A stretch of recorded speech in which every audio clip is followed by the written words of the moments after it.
Nulis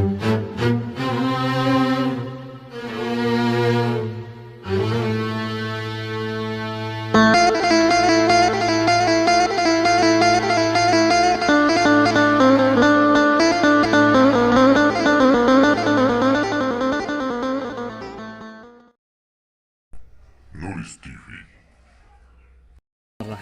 Assalamualaikum warahmatullahi wabarakatuh. Alhamdulillahi wa kafa, wassalatu wassalamu ala sayyidil habibil mustafa wa ala alihi wa ashabihi ahli sidiki wal wafa, amma ba'du. Pemirsa Nulis TV yang insya Allah selalu diberikan kesehatan oleh Allah subhanahu wa ta'ala dan juga dilindungi oleh Allah subhanahu wa ta'ala, bahwa di antara bentuk syukur kita kepada Allah subhanahu wa ta'ala adalah dengan bersedekah. Bersedekah kepada fakir miskin atau kepada siapapun. Bahkan Rasulullah SAW pernah mengatakan, bahkan bersedekah itu kepada orang kafir. Lalu sahabat bertanya kepada Rasul, wahai Nabi, apakah kita boleh memberikan sedekah kepada orang kafir? Lalu Rasulullah SAW menjawab, ya, karena dia adalah makhluk Allah subhanahu wa ta'ala, dan sesungguhnya sedekah itu jatuh dari tangan Ar-Rahman, Allah subhanahu wa ta'ala.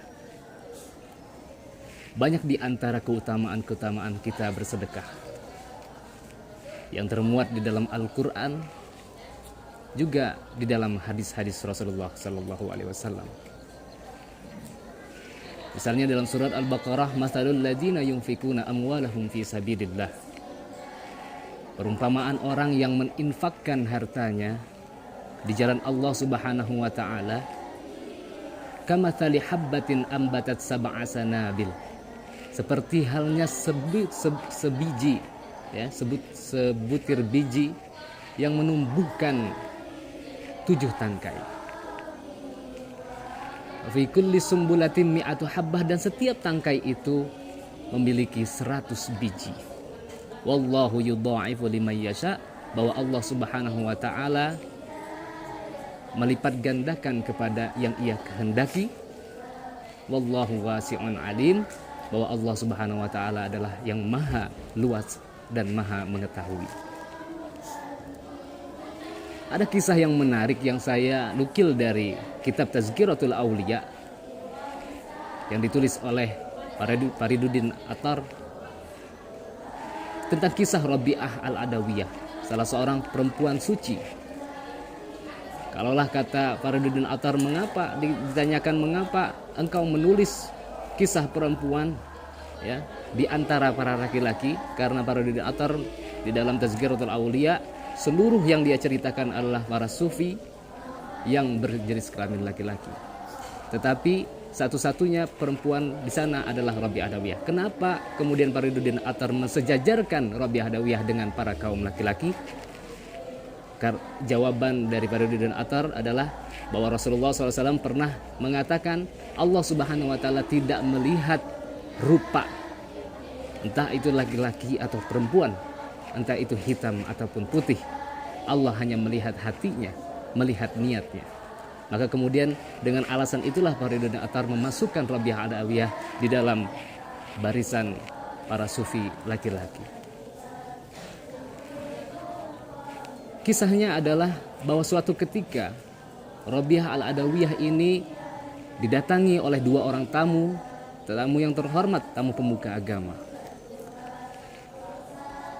Kemudian mereka berdua mengatakan bahwa kita ke rumah Al-Adawiyah, kita bertamu ke rumah Adawiyah, dan kita merasakan sedikit, ya, lapar, dan mudah-mudahan Rabi'ah Adawiyah akan menyuguhkan makanannya, karena saya yakin betul bahwa Rabi'ah Adawiyah memperoleh makanannya dari proses yang halal.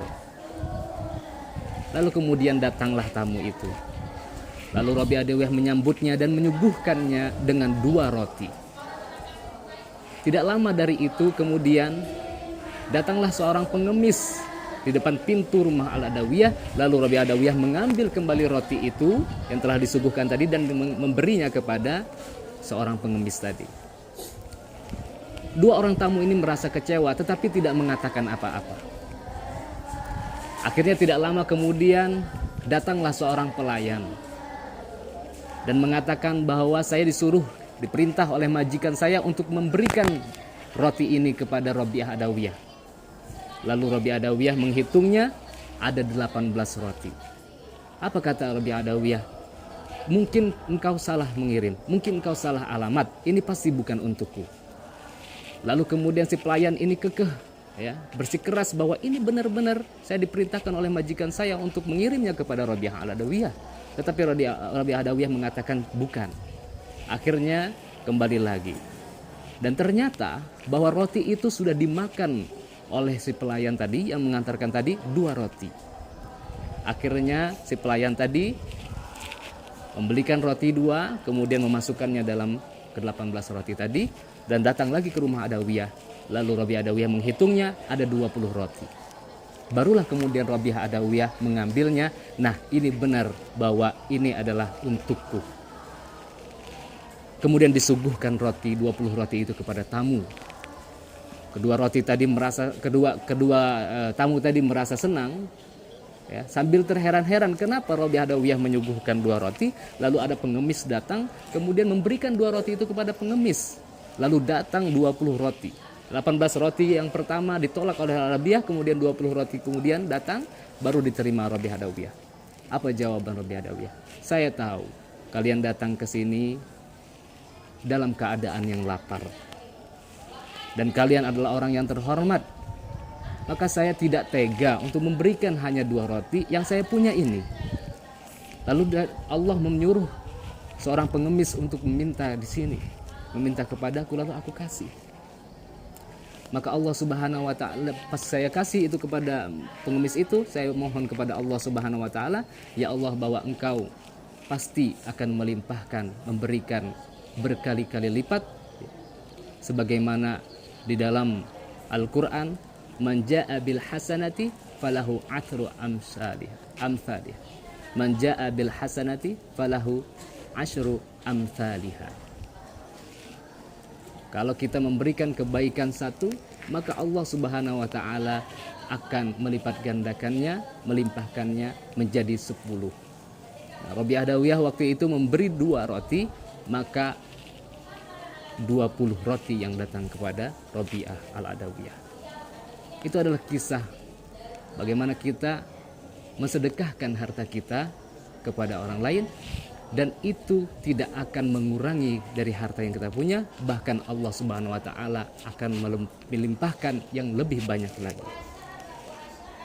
Dengan logikanya bahwa ketika Allah Subhanahu wa taala memberikan harta kepada kita, bahwa Allah Subhanahu wa taala menitipkan harta itu kepada kita. Kalau Allah Subhanahu wa taala menitipkan, berarti ada bagian orang lain yang juga ada pada kita. Lalu kemudian ada hadis Rasulullah sallallahu alaihi wasallam yang diriwayatkan dalam sebuah riwayat At-Tabrani yang sanadnya bisa dipertanggungjawabkan dari Anas radhiyallahu an, bahwasanya bersedekahlah kalian karena bersedekah itu akan menghalangi kita dari kita masuk neraka. Kemudian juga ada hadis lain mengatakan bahwa bersedekah itu dapat menghindarkan kita dari segala keburukan, mara bahaya, dan memanjangkan umur kita. Ada kisah juga yang menarik. Suatu ketika ada seorang suami dan istri.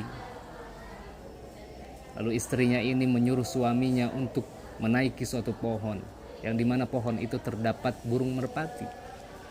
Lalu suaminya mengatakan, jangan, lebih baik kita makan sesuatu yang kita punya saja. Istrinya tetap bersikukuh untuk suaminya mengambil merpati itu untuk dikonsumsi oleh anak-anaknya. Lalu kemudian memanjatlah suami tadi ke pohon itu, lalu induk merpati tadi terbang menuju Nabi Sulaiman alaihissalam dan melaporkan hal itu kepada Nabi Sulaiman alaihissalam. Lalu kemudian Nabi Sulaiman murka dan mengatakan kepada seorang suami tadi, Ya, jangan sekali lagi untuk mengambil anak-anak merpati untuk dikonsumsi. Kemudian suatu ketika menetas lagi telur merpati itu. Lalu istrinya menyuruh lagi untuk mengambil merpati itu. Tapi suaminya takut. Lalu kemudian istrinya mengatakan, Nabi Sulaiman itu apakah dia peduli pada burung-burung merpati itu atau kepada kamu sebagai manusia? Kita ini adalah lapar. Lalu kemudian datang lagi ya, ke merpati itu, kemudian mengambil lagi. Lalu kemudian merpati itu induknya terbang ke kepada Sulaiman dan melaporkan kembali. Lalu Nabi Sulaiman memerintahkan dua jin ya, untuk kemudian menjaga pohon itu. Kalau nanti si suami ini atau istri ini memanjat lagi pohon untuk mengambil merpati, maka tariklah kakinya dan buatlah ia terjatuh. Ternyata merpati ini kemudian bertelur lagi dan menetas. Ya, akhirnya si suami memanjat lagi. Kemudian tak lama sampai ke tempat di mana sarang merpati itu, lalu ada pengemis datang. Si suami turun dan mengambil sesuap makanan dan diberikan kepada pengemis itu tadi. Lalu kemudian turun lagi, naik lagi dan mengambil merpati itu. Kemudian induk merpati melaporkan lagi kepada Nabi Sulaiman tentang suatu yang terjadi, yang diulangi lagi oleh sepasang suami istri ini. Lalu memanggil jin yang diperintahkan oleh Nabi Sulaiman tadi. Kenapa engkau tidak menarik kaki mereka? Dan kemudian jin tadi mengatakan, ketika saya hendak menarik kakinya, lalu ada seorang pengemis datang, kemudian dia memberikan sesuap makanan yang ada di dapurnya dan memberikan kepada pengemis itu. Lalu Allah kirim malaikat untuk mencekik leher saya dan melemparkan saya di mana tempat matahari terbit. Dan ini adalah sekelumit kisah yang terdapat di dalam kitabnya Imam Nawawi Al-Bantani, di mana bahwa sesuai dengan hadis Rasulullah SAW, bahwa sedekah juga dapat menjauhkan kita dari keburukan dan memanjangkan umur kita. Dan sedekah yang paling bisa kita lakukan bila kita tidak memiliki harta adalah dengan sholat duha dan tersenyum kepada manusia. Wallahu muwaffiq ila aqwamit thoriq. Wassalamualaikum warahmatullahi wabarakatuh.